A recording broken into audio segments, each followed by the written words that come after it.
സ്വാലിഹ് വലിയ തോതിലുള്ള ഒരു അവകാശവാദം ഉന്നയിക്കൽ അത് പലകുറി കണ്ടിട്ടുണ്ട്. PMA സലാമിന്റെ ഭാഗത്തു നിന്നുള്ള പ്രതികരണങ്ങളുണ്ട്. പാണക്കാട് തങ്ങളുടെ ഭാഗത്തു നിന്ന് അർഹത എന്ന ഒരു വാക്കിൽ ഊന്നിക്കൊണ്ട് തന്നെ വലിയ തോതിലുള്ള ഒരു നിലപാട് പ്രഖ്യാപനം ഒക്കെയും കണ്ടതാണ്. എന്താണ് നടക്കുന്ന തിരക്കിട്ട ചർച്ചകൾ? മുസ്ലിം ലീഗിന് വലിയ അതൃപ്തി നിലവിലെ കോൺഗ്രസിന്റെ സംഘടനാ സംവിധാനവുമായി നിലവിലുണ്ട്. പ്രത്യേകിച്ച് മുസ്ലിം ലീഗ് മത്സരിക്കുന്ന 2 സീറ്റുകളുള്ളത് പൊന്നാനി, മലപ്പുറം. ഇത് രണ്ടും മലപ്പുറം ജില്ലയിൽ വരുന്ന മണ്ഡലങ്ങളാണ്.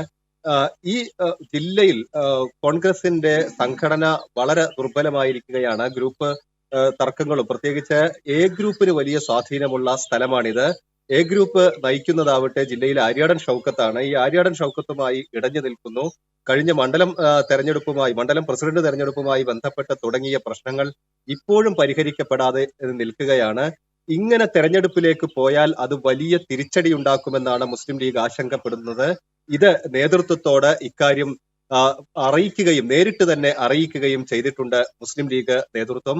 മുസ്ലിം ലീഗിന്റെ മലപ്പുറം ജില്ലാ കമ്മിറ്റി വിലയിരുത്തുന്നത് അനുസരിച്ച് മുന്നണിയിൽ തന്നെ കോൺഗ്രസിനോളം ദുർബലമായ മറ്റൊരു പാർട്ടി ഇല്ലെന്നാണ്.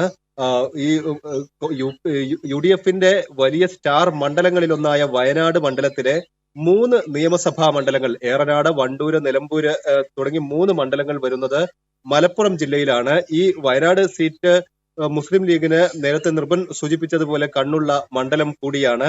അതുകൊണ്ട് തന്നെ ഈ സംഘടനാ ദൗർബല്യം ഈ തെരഞ്ഞെടുപ്പിൽ വലിയ തിരിച്ചടി ഉണ്ടാക്കും. ഏതെങ്കിലും തരത്തിൽ തെരഞ്ഞെടുപ്പിന് ഒരുങ്ങാൻ കോൺഗ്രസ് ഇപ്പോഴും തയ്യാറാവുന്നില്ല. ഇത് സീറ്റ് ചർച്ചകളിലേക്കൊക്കെ കടക്കുമ്പോൾ രൂക്ഷമാവുമെന്ന ഒരു വിലയിരുത്തൽ മുസ്ലിം ലീഗ് നേതൃത്വത്തിനുണ്ട്. ഈ ഒരു ആശങ്ക ഈ ഉഭയകക്ഷി ചർച്ചയിൽ മുസ്ലിം ലീഗ് മുന്നോട്ട് വെക്കുകയും ചെയ്തിട്ടുണ്ട്. പക്ഷേ അത്തരത്തിലുള്ള ഒരു നീക്കം സംഘടനാപരമായി കോൺഗ്രസിൽ നിന്നില്ലാത്തത് വലിയ നിരാശ ലീഗ് പ്രവർത്തകർക്കിടയിൽ ഉണ്ടാക്കുന്നുണ്ട്. കാവ്യ.